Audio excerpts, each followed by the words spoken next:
함께 봉독했던 말씀 중심으로 풍랑을 이기는 비결이라는 제목으로 은혜의 말씀을 나누겠습니다. 살다 보면 생각지 않는 인생의 풍랑이 있을 때가 많지요. 이건 예고하고 찾아오는 것이 아닙니다. 그냥 찾아와요. 열심히 사는데도 찾아오고 또 죄를 지어서 찾아오는 경우도 있고, 의롭게 살려고 몸부림치고 올바르게 사업 잘하고 직장생활 잘하고 예배 공동체를 섬기고 교회 공동체를 멋지게 섬기면서 세우고자 하는 그 상황 속에서도 이런 이 풍랑 같은 위기들이 찾아오곤 합니다. 일본의 복싱 선수 중에 프로팀에서 활동하는 선수 중에 고구치 마사유키라는 분이 있습니다. 고구치 마사유키. 이분은 20대에 머리를 빠져가지고 이게 20대 가발을 덮어쓰고 직장을 다녔습니다. 그러면서 복싱 훈련을 하면서 챔피언의 꿈을 키워가고 있었습니다. 그런데 어느 날 2005년 12월 13일에 그 같은 체육관에서 운동하고 있는 그 선배의 은퇴 경기 오픈 매치에 나갔습니다. 시범 경기를 이제 보여주러 나갔는데, 물론 회사를 다니면서 중간중간 복서를 배워가지고 하는 거예요. 막 시합을 하다가 그냥 그 선배한테 펀치를 팍 강하게 먹었는지 머리에 썼던 가발이 벗겨져 버렸어요. 사람들이 그냥 깜짝 놀랍니다. 이 사건이 TV에다 중계가 됐어요. 그럼 그 중계를 지켜보니까 부업을 엄격하게 금지해온 회사, 그 마사유키가 다니는 회사는 이중잡을 허용하지 않았습니다. 그런데 이제 이 마사유키가 권투를 하고 싶어서 회사 다닌 거예요. 그러니까 권투하면서 돈을 좀 벌고 이렇게 하니까 이중잡이 됐습니다. 그래서 그 회사에서 졸지에 쫓겨났어요. 이유가 뭐겠습니까? 덮어쓰고 있던 가발이 벗겨지니까. 그게 그냥 이슈가 돼가지고 TV에 중계가 되고 뉴스거리가 돼서 그 회사에서 알게 된 겁니다. 그런 실업자가 됐어요. 그런데 재미있는 일은 이게 이제 살 길이 막막하잖아요. 실업자가 되고 운동을 해야 되는데 돈은 없고 정말 인생의 풍랑을 만났습니다. 그런데 이 사연이 화제가 되어가지고 가발 회사와 발모제 회사가 광고 좀 하자고 떼거지로 몰려드는 겁니다. 아시다시피 광고에 나가면 돈을 많이 받잖아요.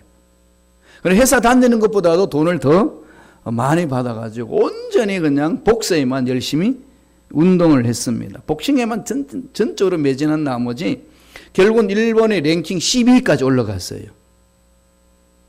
그래가지고 이제 발모제도 바르고 하니까 이상하게도 머리에 틀도 나고. 그래가지고 그 당시 노총각이 했는데 미인대에 출전한 여인이 이 마사유키의 매력을 느껴가지고 또 연애하게 되고 가정도 꾸몄어요.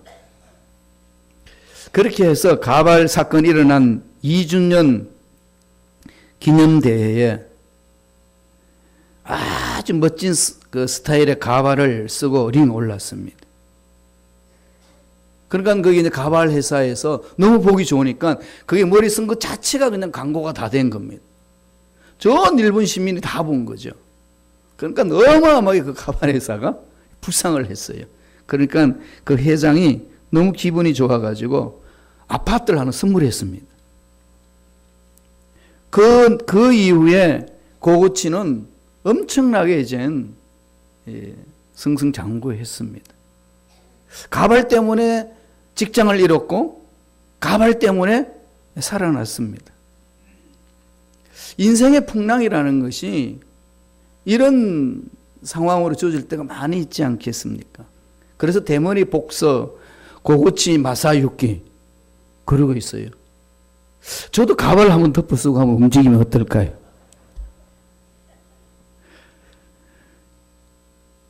참 인생의 풍랑이 누구나 한편나 찾아옵니다. 그런데 이런 풍랑 다 싫어하잖아요. 좋아하는 사람 어디 있습니까?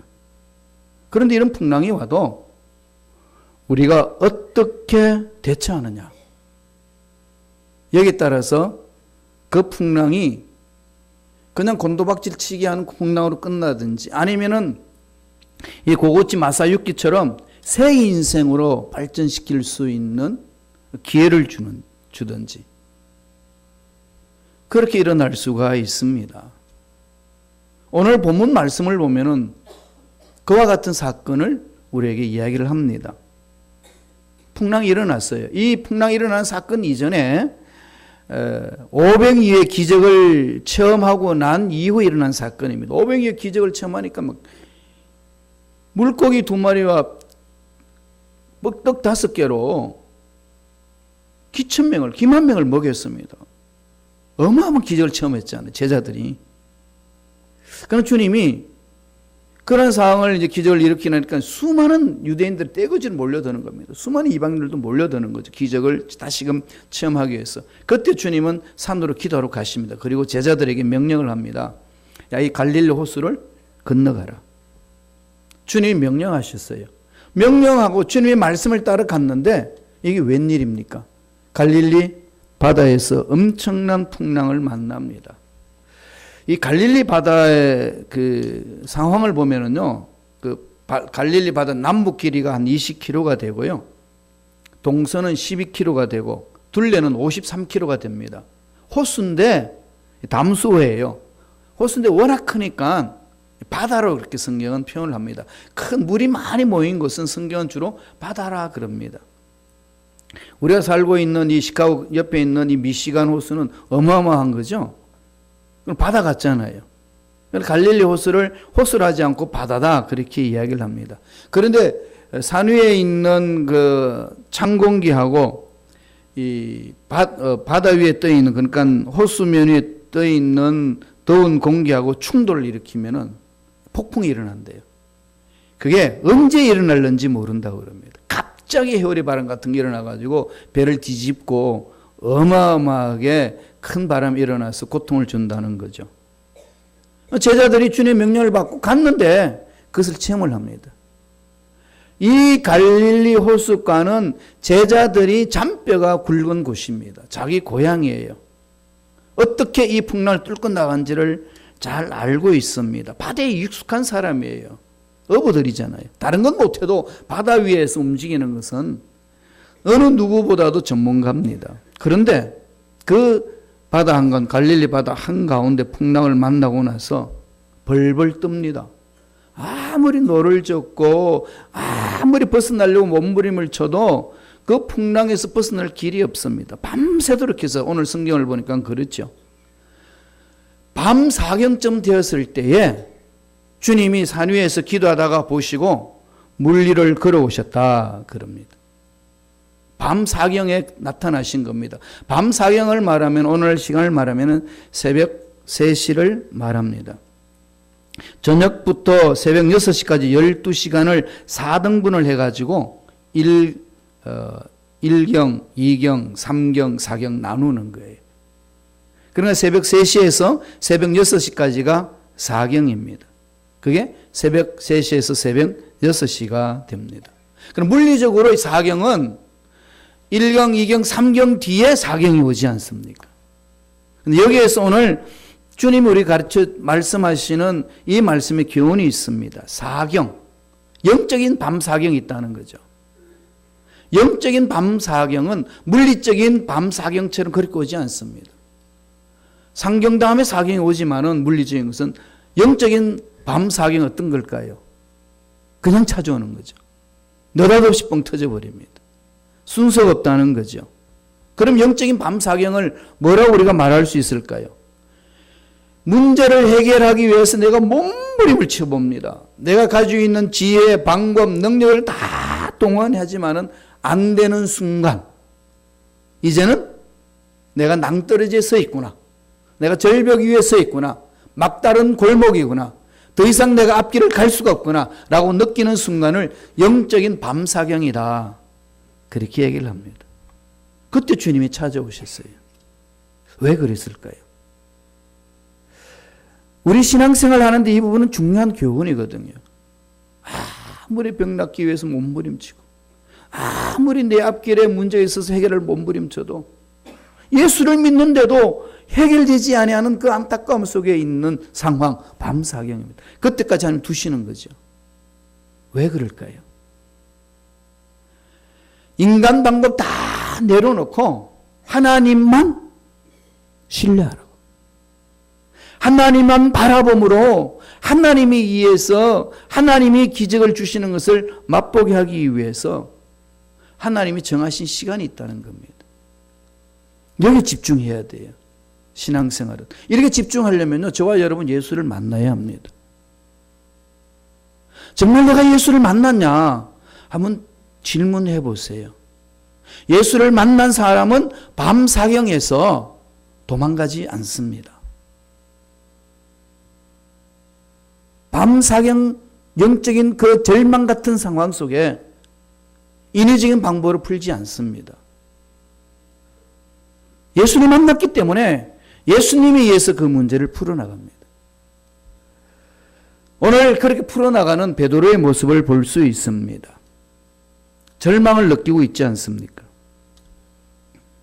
그 상황 속에 베드로가 주님만을 의지하면서 그 밤사경을 극복하고 기적을 맛보는 사건이 오늘 읽었던 본문의 말씀입니다.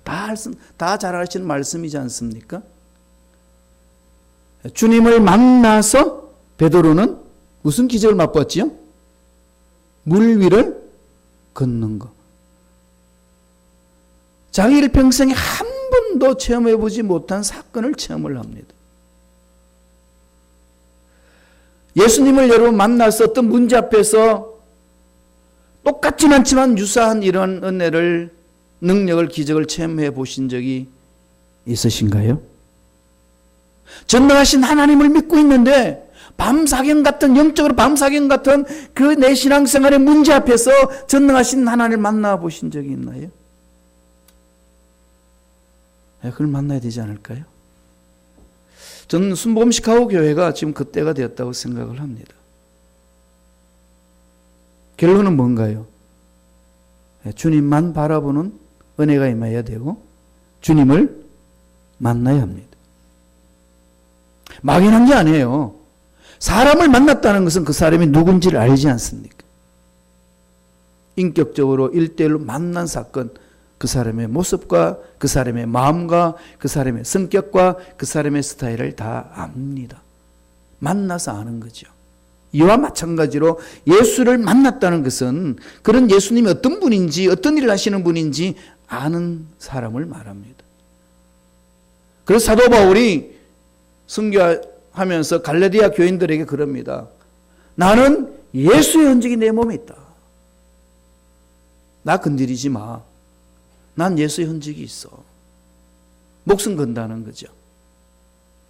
어떤 상황이 있든 어떤 문제가 있든지 흔들리지 않고 나아갈 수 있는 그 은혜가 자기 마음속에 열정으로 일어난다는 겁니다.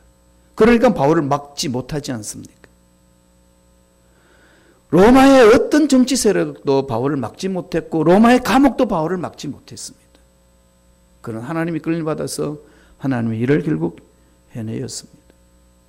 오늘 베드로가 그것을 체험하고 마태가 기록한 내용을 통해서 우리에게 메시지를 던집니다. 이 사건을 통해서 깨달아야 될 교훈이 있습니다. 인생의 풍랑이 찾아올 때 어떻게 이길 수 있느냐, 이거죠. 베드로가 오늘 우리에게 보여준 게 뭘까요? 첫째로 도전하라. 도전을 외칩니다. 어떤 상황 속에서 도전해 나가는 거죠. 한 번도 해보지 않은 일에 베드로는 도전합니다. 정말로 상상할 수 없는 그런 일로 도전을 합니다. 어떻게 도전했는지 말씀을 볼까요? 마태복음 14장 28절입니다. 다 같이 우리 마태복음 14장 28절 읽습니다.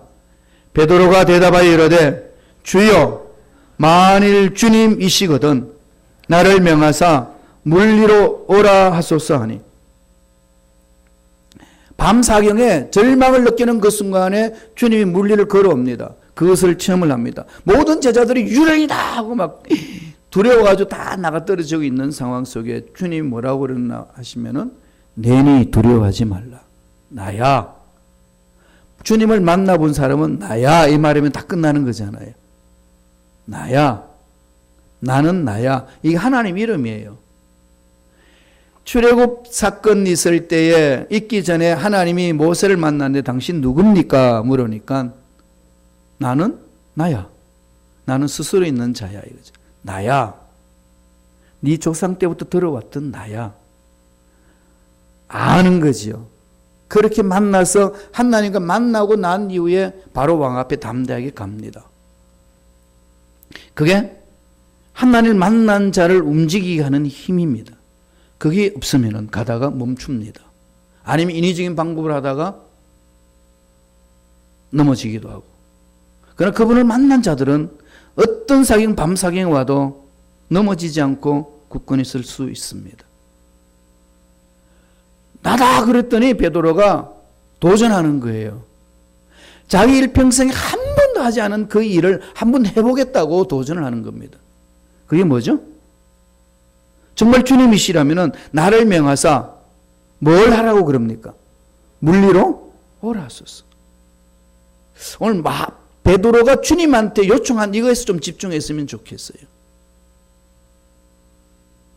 한 번도 경험해보지 못한 일을 주님 앞에 요청합니다. 정말 있을 수 없는 그 일을 요청하고 있습니다. 베드로는 자기가 어부가 되어가지고 물리를 걷는 것을 한 번도 못 봤고 자기가 걸어본 적도 없고 그런 역사도 없었습니다. 그런데 물리를 걷는 주님을 바라보시고 외칩니다. 나도 물리를 한번 걸어보겠습니다. 우리가 사업에 어려움이 있고 직장에 어려움이 있고 인간관계에 어려움이 있고 삶에 어려움이 있을 때에 이 어려움을 극복해 나가는데 하나님 앞에 어떻게 요청을 하십니까? 우리의 믿음대로 응답받는 거라면 어떤 믿음으로 도전하시나요? 이게 오늘 베드로가 우리에게 말하고 있습니다. 스위스에 그 유명한 내과 의사면서 정신의학자인 폴 투르니에라는 분이 있습니다. 폴 투르니에. 이분이요, 책을 참 많이 썼는데 그 중에서 참 감명 깊게 읽었던 책이고 또 여러분이 추천하고 싶은 책이 있는데 그 책 제목이 모험으로 사는 인생. 모험.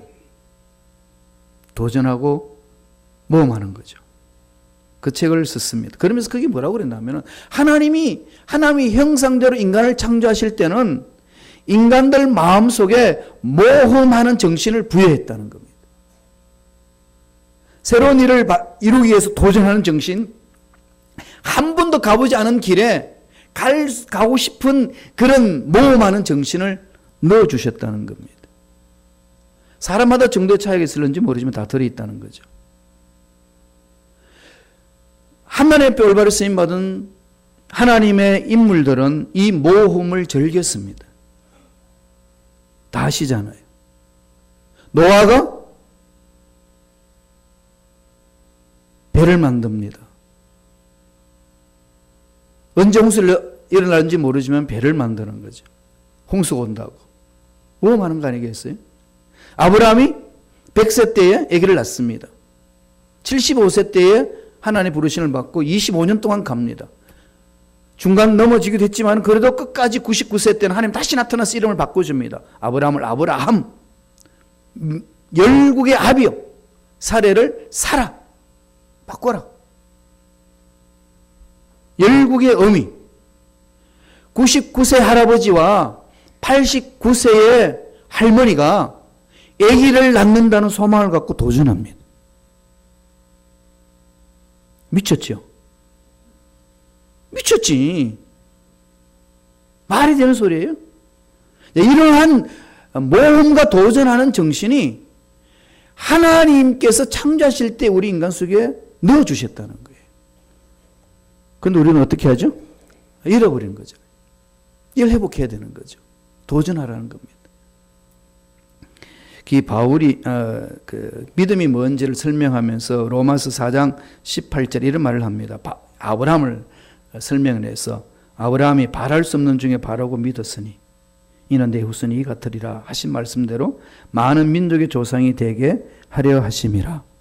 바랄 수 없는 중에 바라고 믿었다. 하나님을 만난 사람들의 공통적인 얘기입니다. 이런 믿음이 안 생기면 다시 자기 믿음을 한번 점검해 봐야 합니다. 저와 여러분 다. 정말 나는 예수님을 만나 예수님의 말씀에 따라 나아가고 있는 삶인지 아니면 그냥 종교 생활하고 있는 건지 이건 좀 깊이 말씀과 함께 더 살펴야 된다는 거죠. 모험하고 도전하는 것. 하나님의 형상을 입은 저와 여러분에게 심어주셨습니다. 한 번도 경험해보지 못한 일에 한 번도 체험해보지 못한 일에 한 번도 세상에서 이런 일이 일어났다고 생각하지 못한 일에 하나님의 약속의 말씀을 붙들고 도전하는 거죠. 사업장과 직장, 가정, 저와 여러분 앞날에 이러한 도전하는 믿음이 넘쳐나시길 간절히 축원합니다. 우리 한번 2018 이 새해는 우리 순범식하고에서 그걸 한번 해봤으면 좋겠습니다. 우리 교회 공동체 가야 될 길에 대해서도 믿음으로 눈을 뜨자는 거죠. 믿음으로 하나님의 세계를 보자는 겁니다. 두 번째, 그 도전할 때 근본적으로 가져야 될 마음 자세가 있습니다. 모험하는 거 중요하고 도전하는 거 정말 중요합니다. 밀고 나가는 거 정말 중요합니다.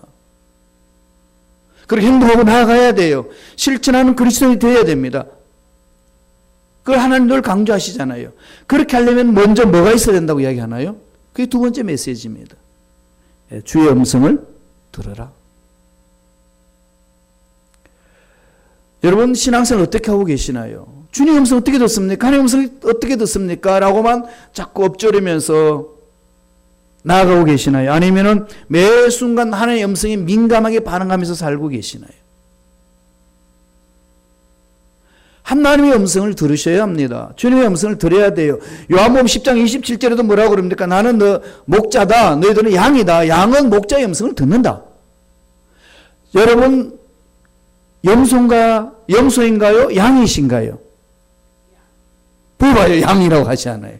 양은 뭐 하신다는 거죠? 목자의 음성을 듣는다. 이거 우습게 생각하지 마셔야 됩니다. 음성을 들어야 돼요. 이렇게 말하면 여러분들이 난 들을 줄 모릅니다. 못 들어봤습니다. 등등 고민이 많죠. 그래서 성경 공부 오셔야 돼요. 물어보세요. 어떻게 하면 주님의 음성을 들을 수 있습니까? 성령님께 물어보시고 또 주의 종들에게 물어보시고 훈련 받으셔야 합니다. 이게 신앙생활이에요. 이게 없으면은 풍랑을 만날 때에 포기합니다. 도망가든지 아니 주저앉아 버리든지.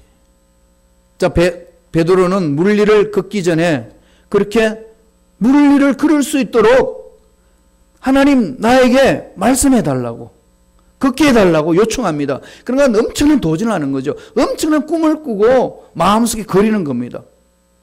그런데 그렇게 요청해 놔놓고 배 위로 뛰어나오지 않습니다. 언제 배 위로 뛰어나오지요? 말씀이 있습니다. 마태복음 14장 29절입니다. 다 같이 한 목소리 읽겠습니다. 오라 하시니 베드로가 배에서 내려 물 위로 걸어서 예수께로 가되. 무슨 말씀이 있었나요? 오라. 베드로가 물 위를 걷겠습니다 하면 꿈을 갖는 거 아니겠어요? 내 인생에 이걸 한번 해보고 싶습니다. 여러분 그 꿈이 일어나잖아요. 모험하는 거죠. 도전하는 거죠. 왜 현실 세계만 갇혀 있느냐는 겁니다. 전능하신 하나님을 믿는다면은 나의 연약한 모습, 어려운 상황 여기만 매몰당해가지고 머물지 말라는 겁니다. 도전하라는 거 아니겠습니까? 그러기 전에 뭐 하라는 거죠? 예, 음성을 들어라. 오라. 주님이 오라. 이게 중요하잖아요. 여러분 이런 음성이 있으신가요? 있으셔야 돼요. 새로운 길을 찾아 나가든 사업에 대해서 새로운 일을 하든 직장에 새로운 길을 찾아가든 여러분 인생의 제2의 인생을 새롭게 만들기 위해서 계획을 세우든 간에 이게 있으셔야 돼요. 이거 없이 그냥 자꾸 그냥 급하게 움직이다가 보니까 이게 안 되면 저거 하고 저거 안 되면 이렇게 가고 이리 갔다 저리 갔다 괴로운 거예요. 인생 자체가. 이 훈련 하셔야 됩니다. 오라. 그 음성이 있으셔야 됩니다. 그 말씀을 듣고 그 성질 급한 베드로도 말씀을 듣고 움직입니다. 저와 여러분들이 2018 이 새해에 해야 될 일은 이겁니다. 여기 목숨 거셔야 돼요. 우리 순복음식가의 공동체에 앞으로 나갈 일들 계획 프로젝트 있지 않습니까? 이제 그냥 이런 것이다라고 지금 문제의식만 우리 알고 있습니다. 자, 그런 상황 속에 구체적으로 어떻게 행동해야 됩니까? 서로 편을 나눠가지고 이쪽으로 가자 저쪽으로 가자 편 많은 사람끼리 편 먹고 싸워서 이기는 것이 올바른 길일까요? 어떻게 가야 될까요? 이 음성을 들으셔야 됩니다. 이걸 듣지 못하면은요, 우리는 들을 때까지 몸부림쳐야 돼요. 그러니까 이걸 위해서 여러분들이, 저와 여러분이 끊임없이 모이기 힘써야 되고, 말씀을 사모해야 되고, 예배를 사모해야 되고, 하나님의 음성을 듣고 움직일 수 있도록 은혜를 달라고 부르짖으셔야 됩니다. 예수님은 이 땅에 오셔서 어떻게 삶을 사셨는지를 요한복음을 통해서 구체적으로 보여주셨습니다. 요한복음 5장 19절 보세요. 예수님은 어떻게 삶을 살았는지. 우리는 예수를 믿는다는 겁니다. 예수를 믿는 것은 예수를 닮는 걸 말합니다. 예수를 만나지 못한 사람 예수를 만나야 되고 닮아가야 됩니다. 그 다음부터 만났으면 5장 19절 한번 읽어볼까요? 다 같이 한 목소리 천천히 읽겠습니다. 그러므로 예수께서 그들에게 이르시되 내가 진실로 진실로 너희에게 이르노니 아들이 아버지께서 하시는 일을 보지 않고는 아무것도 스스로 할 수 없나니 아버지께서 하시는 것을 아들도 그와 같이 행하느니라. 아무것도 스스로 할 수 없다고 주님은 선언합니다. 그리고 선언만 끝나는 것이 아니라 구체적으로 그분의 삶은 하나님이 가르쳐 주신 것만 듣고 그대로 순종하는 삶이 주님의 일상, 이 지상에서 삶이었습니다. 저와 여러분 예수 믿는 사람입니다. 예수 믿는 사람들은 예수님 말씀에 순종하는 사람입니다. 예수님의 방법을 무시하지 않고 예수님의 말씀을 무시하지 않습니다. 그게 예수 믿는 사람이에요. 직분을 받았든 안 받았든 목사든 목사가 아니든 간에 예수님의 말씀에 순종하지 않는 것은 그리스도인으로서 능력 있는 삶을 못 산다는 겁니다. 말씀에 순종하는 거죠. 예수님을 바라보는 겁니다. 그건 예수를 닮아야 돼요. 여기 관심이 있어야 돼요. 저와 여러분들이 목숨 걸고 몸부림쳐야 될 부분이 이 말씀입니다. 다른 거 아니에요. 다른 건 부차적인 겁니다. 이 방법도 되고 저 방법도 돼요. 그게 그래서 서로 합의해가지고 그런 방법은 서로 합의해서 가면 됩니다. 그러나 그 방법을 찾기 전에 먼저 이 아버지의 음성을 듣고 움직여야 된다는 거죠. 주님이 기도할 때도 그렇잖아요. 마태복음 26장 39절 보면은 조금 나아가서 얼굴에 땅을 대시고 엎드려 기도하여 이르시되 내 아버지여 만일 할만하시거든 이 잔을 내게서 지나가게 하옵소서. 그러나 뭐라 그러죠? 나의 원대로 마옵시고 아버지의 원대로 하옵소서 하시고. 예수님은 이 지상에서 삶을 사시면서 우리의 모범으로 보여주시고 기도 속에 다 담겨 놓으셨는데, 담기게 계셨는데 그 내용은 철저히 하나님 뜻에 집중입니다. 내 삶이 하나님 뜻에 집중하고 있느냐는 거죠. 아담과 하와가 죄를 범했을 때 하나님이 첫 번째 던진 질문이 있습니다. 아담아, 내가 어디 있느냐? 전지전능하신 하나님이 아담이 숨어서 어디 있는지 몰라서 물으시는 건가요? 다 아시잖아요. 다 아시면서 왜 묻습니까? 아담아, 네가 어디에 있느냐? 물으면 뭐죠? 네가 정말 있어야 될 곳에 있느냐? 너는 죄악을 범하는 그곳에 있느냐? 네 아집 속에 빠져 있느냐? 아니면 하나님의 음성을 듣고 그 음성대로 살아가는 삶 자리에 있느냐? 엉뚱한 곳에 있느냐? 돌아보라. 그 메시지잖아요.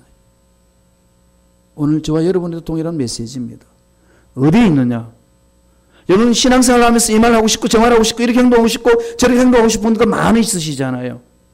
그럴 때마다 물어보세요. 하나님이 이 말을 할 때 하나님 기뻐하시는 말인지, 하나님을 슬프게 하는 말인지. 우리 예수 믿는 사람이고 예수를 인해서 사는 사람입니다. 그렇다면 그분 말씀에 집중하셔야 돼요. 우리 2018 새해는 우리 모두가 거기 집중하기를 바랍니다. 그것만이 살 길이에요. 아버지 음성을 듣고 가는 거죠. 아버지 원하시는 길에 가는 것. 음성 듣는데 좀 집중하세요. 신비주의가 아니냐? 신비주의가 아니고요. 이 신비는 우리가 체험해야 될 신비입니다. 간단히 말씀드리면 아버지 말씀은, 아버지 생각은 성경 속에 다 담아 놓으셨어요. 이 말씀을 읽고 묵상하고 몸부림치면 아버지 음성을 듣습니다. 나는 아버지 음성 안 들립니다. 왜 안 들릴까요? 아버지 생각이 모르니까. 아버지 마음이 뭔지 모르니까. 아버지가 약속하신 말씀이 모르니까. 그 상황 속에서 안 들릴 뿐이에요. 음성이 없는 게 아니고 버리신 게 아니고. 이런 맥락 속에서 우리 자신들을 돌아보면서 2018 새해를 정말 멋지게 보내시기를 바랍니다. 베드로가 가르쳐 준 거죠. 오라! 주님의 음성을 듣고 오라! 그 급한 베드로가 멈췄다고 오라니까 그냥 달려들지 않습니까? 이 중요한 거죠. 마지막 세 번째로 어떻게 해야 될까요? 이 풍랑이 있고 어렵고 힘들 때 풀어나가기 위해서는 주님만 바라보라는 겁니다. 시편에도 많이 그걸 강조하죠. 주님만 바라봐라. 주님만. 그죠? 이렇게 해놔놓고 사실 세상 방법 얼마나 많이 찾아나갑니까? 내 뜻대로 안 되면 확 화가 나고 짜증나고 그런 게 많잖아요. 저도 성질이 급하기 때문에 주님만 바라겠습니다 해놔놓고 인위적인 방법을 행하는 것들이 너무 많더라고요. 그래서 2018 새해는 다 내려놓고 좀 새롭게 시작해보자. 그렇게 몸부림을 칩니다. 베드로가 물을 걸었습니다. 기적을 몇 본 거죠. 그런데 물에 빠졌어요.